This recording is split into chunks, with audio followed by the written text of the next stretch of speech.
Hello friends, आज हम बात करेंगे वो कॉमन गलतियां जो एंजियोप्लास्टी वाले पेशेंट्स को नहीं करनी चाहिए, जो उनके लिए नुकसानदायक हो सकती हैं। उन पर डिस्कस करेंगे। इनमें कुछ इंपॉर्टेंट रेलेवेंट पॉइंट्स हैं जो आपको विशेष ध्यान रखने की ज़रूरत है, ताकि आप सिंपल मिस्टेक जो बहुत सारे लोग करते हैं वो ना दोहराएं और जिससे जान का खतरा ना हो जाए। टॉपिक पर जाने से पहले जो लोग हमारे चैनल पर नए हैं उन्हें रिक्वेस्ट करूँगा कि चैनल को सब्सक्राइब करें, वीडियोस को लाइक और शेयर करें। सबसे पहली और कॉमन गलती जो लोग करते हैं कि वो दवाइयों को बंद कर देते हैं या स्किप कर देते हैं। लोगों को ऐसा लगता है कि अभी सिम्टम्स ठीक हो गए, अभी कोई दिक्कत नहीं, एंजियोप्लास्टी हुए 6 महीने हो गए, अभी काय बात की दवाई लेनी है, अभी दवा लेके क्या होने वाला है। डॉक्टर्स तो ज़बरदस्ती दवा लिखते रहते हैं, डॉक्टर्स का कोई निजी स्वार्थ है दवाई लिखने में, तो इसलिए हम दवाइयों को बंद कर सकते हैं। यूजुअली अगर किसी व्यक्ति का पंप क्षमता अच्छी है, प्रॉब्लम नहीं है, वैसा पेशेंट अगर दवा बंद करता है तो कंपैरेटिवली रिस्क कम होगा, ज़ीरो तो नहीं होगा।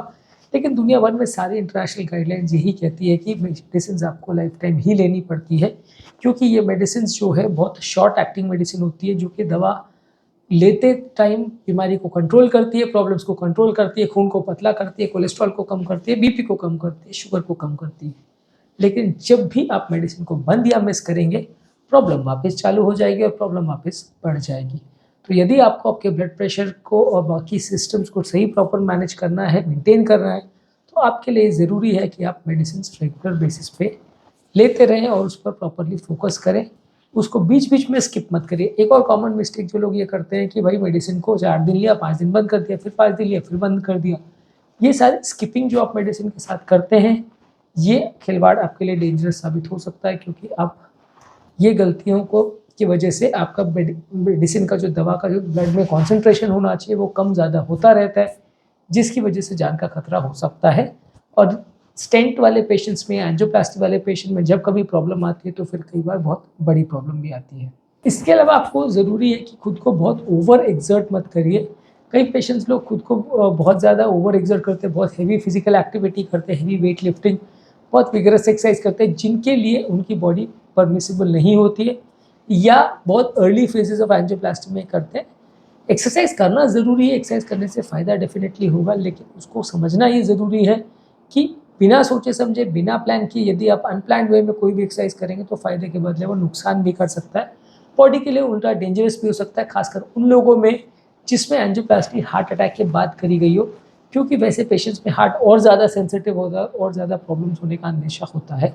तो वैसे पेशेंट में और ज़्यादा सावधानी रखें, यदि आप ये चाहते हैं कि साइड इफ़ेक्ट्स ना हो या कोई ओवर एक्सर्शन रिलेटेड हार्ट को डैमेज ना हो। इसके अलावा कई लोग डाइटरी रिस्ट्रिक्शंस को फॉलो नहीं करते, 10 से 15 दिन उसे फॉलो करते हैं, फिर लोगों को लगता है कि यार ये सब फालतू की चीज़ है, जितना है तो खाना पीने तो करना ही पड़ेगा, ऐश तो करनी पड़ेगी, वो ज़्यादा ज़रूरी है। तो लोग खाने पीने पर फोकस करते हैं और दवाइयों को कर देते हैं साइड में, डाइट रिस्ट्रिक्शन को कर देते हैं साइड में। डॉक्टर्स बोलते रहते हैं कि आपको ये खाना है, वो खाना है, ये नहीं खाना, वो नहीं खाना, डॉक्टर्स की बातों को लोग कर देते हैं साइड में, डॉक्टर के पास जाना ही बंद कर देते हैं कि डॉक्टर्स तो बोलते रहते हैं, उनका काम है बोलते रहना। तो ये एटीट्यूड जो है कई बार दिक्कत देता है। हालाँकि देखिए, डाइटरी रिस्ट्रिक्शन से जो होने वाला फ़ायदा है वो तुरंत नहीं होता, लेकिन लंबे समय में नए ब्लॉकेजेस का बनना, प्रॉब्लम्स का आना या नहीं आना, काफ़ी कुछ इस पे डिपेंड करता है। तो जो लोग लापरवाही करते हैं उनको बाद में इसका खामियाज़ा भुगतना पड़ता है, बार-बार ब्लॉकेजेस आते हैं, उनको परेशान करते हैं। इसके अलावा कई बार लोग व्यसन के मामले में भी यही करते हैं कि 15-20 दिन, 2 महीना, 4 महीना तो थोड़ा व्यसन कंट्रोल करते हैं, उसके बाद लोग नेग्लिजेंट हो जाते हैं और सब तरह के व्यसन करना चालू कर देते हैं। तो यदि आपको प्रॉपर अपना लाइफ मेंटेन करना है, तो व्यसन को हमेशा के लिए आपको बंद करने की आवश्यकता है। उसमें आपको अल्कोहल, स्मोकिंग, टोबैको को भी बंद करना है और बहुत ज़्यादा चाय भी मत पीजिए। चाय में भी जो कैफ़ीन जो होता है वो हेल्थ के लिए बहुत अच्छी चीज़ नहीं है, नुकसानदायक हो सकता है। तो इसको कोशिश कीजिए कि जितना कम पिएँ और जितना कम स्ट्रॉन्ग चाय पिएँ या कॉफ़ी पिएँ, उतना आपके लिए अच्छा है।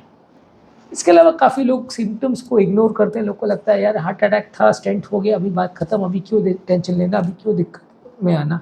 तो ये एक बड़ा इशू हो जाता है, काफ़ी लोग अपने सिम्पटम्स को इग्नोर करने लगते हैं। ये एक बड़ी प्रॉब्लम हो जाती है, क्योंकि इस तरह के पेशेंट्स में कई बार प्रॉब्लम्स वापस पलट के आती है, या तो सेम नली में आती है या दूसरी नली में आती है। लोग सिम्पटम्स को इग्नोर करते हैं, डॉक्टर के पास नहीं जाते, तब पहुँचते हैं डॉक्टर के पास जब बहुत लेट हो चुका होता है। तो ये एक इम्पॉर्टेंट बड़ा इशू है जो लोग कई बार ध्यान नहीं देते हैं। और छोटी-बड़ी सिम्पटम्स को हालाँकि सबको बताया जाता है कि सिम्पटम्स क्या हो सकते हैं, क्या नहीं हो सकते हैं। आप चाहो तो हमारे चैनल पे भी सिम्पटम्स रिलेटेड बहुत सारे वीडियोज़ हैं।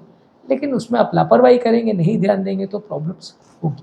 इसके अलावा लोग कई बार अपनी नॉर्मल लाइफस्टाइल जाने में, जॉब ज्वाइन करने में बहुत जल्दबाजी करते हैं। लोगों को लगता है कल एंजियोप्लास्टी हुई, आज से जॉब चालू।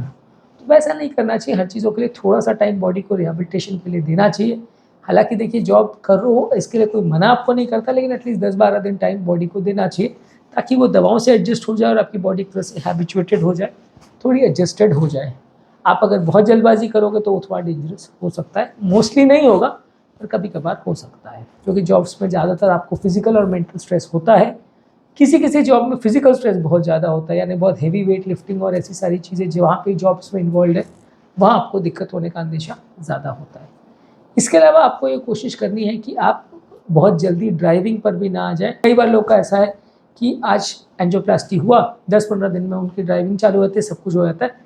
ड्राइविंग आप 15-20 दिन बाद चालू कर सकते हैं, बशर्ते आपको बहुत ज़्यादा चक्कर ना आ रहा हो, बहुत ज़्यादा कमज़ोरी बेचैनी ना हो रही हो, या आपके पैरामीटर्स अनस्टेबल ना हो। कई बार किसी के लोग के पैरामीटर्स अनस्टेबल होते हैं, और वैसे लोग अगर बहुत जल्दी ड्राइविंग करते हैं तो एक्सीडेंट होने का खतरा रहता है, क्योंकि उनका लैप्स ऑफ कॉन्सेंट्रेशन यानी कॉन्सेंट्रेशन गड़बड़ हो जाना और ध्यान नहीं रहना चीज़ों पर, या कई बार चीज़ों पर फोकस नहीं कर पाना, धड़कन का अनियमित हो जाना, बेहोश हो जाना, ये सारी चीज़ें हो सकती हैं। चक्कर वगैरह आ सकते हैं, जिसके कारण से सडन एक्सीडेंट हो सकता है। तो इसलिए ड्राइविंग ज़रूर करना है, लेकिन थोड़े दिन वेट करना आवश्यक है। इसके अलावा खुद ये प्रिज्यूम करना भी गलत है कि अभी सब ठीक है, अभी कोई दिक्कत नहीं है, अभी मेरे को बिल्कुल अच्छा लग रहा है, अभी हम कोई चीज़ पर फोकस नहीं करना। डॉक्टर ने जो बोला लोग उसको इग्नोर करते हैं, और उसके बाद लोगों को इस तरह के भ्रम होने लगते हैं कि उनको लगता है कि वो पूरी तरह से रिकवर हो गए। थोड़े टाइम के बाद पेशेंट्स रिकवर होते हैं, लेकिन आप रिकवर है या नहीं है, या कितनी रिकवरी है, ये सर्टिफाई करने का काम डॉक्टर पर छोड़ दे तो ज़्यादा अच्छा है। आप उसको इग्नोर करेंगे या आप अपने आप को प्रिज्यूम कर लेंगे सब कुछ अच्छा हो गया, तो वैसा मानने से कुछ नहीं होगा। डॉक्टर के साथ डिस्कस करिए और अपनी लिमिटेशंस, अपने काम की लिमिटेशंस को समझिए। इसके अलावा लोग बॉडी की पर्सनल हाइजीन को कई बार इग्नोर करते हैं। साफ़ सफाई का, पर्सनल हाइजीन का, अच्छे कपड़े पहनने का, नहाने धोने का, इस सब चीज़ों का भी बहुत इंपॉर्टेंस है। हालांकि स्टेंट में इन्फेक्शन हो जाएगा ऐसा नहीं है, लेकिन आप अगर ध्यान नहीं देंगे तो तरह तरह के बॉडी में इन्फेक्शन हो सकते हैं, जो कि इन्फ्लेमेशन क्रिएट कर सकते हैं, जिससे स्टेंट में क्लॉटिंग का या अलग अलग तरह के प्रॉब्लम्स होने का चांस बढ़ सकता है। इसी तरह दांतों का और ओरल हाइजीन का भी ध्यान रखने की आवश्यकता है। आप ओरल हाइजीन का भी ध्यान नहीं रखते तो उसमें भी दिक्कत हो सकती है। मुंह में भी बहुत सारे तरह के कीटाणु होते हैं, जो अगर पूरे शरीर में फैल जाए तो नुकसान कर सकते हैं, जानलेवा हो सकते हैं।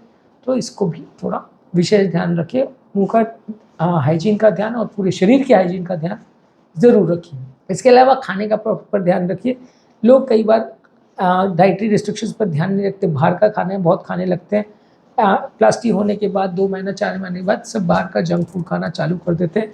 लाख समझाने पर भी लोग नहीं मानते हैं। डॉक्टर्स बोलते रहते हैं, पेशेंट उसे इग्नोर करते हैं, क्योंकि देखिए पेशेंट का पर्सपेक्टिव इसमें पूरी तरह से गलत नहीं है।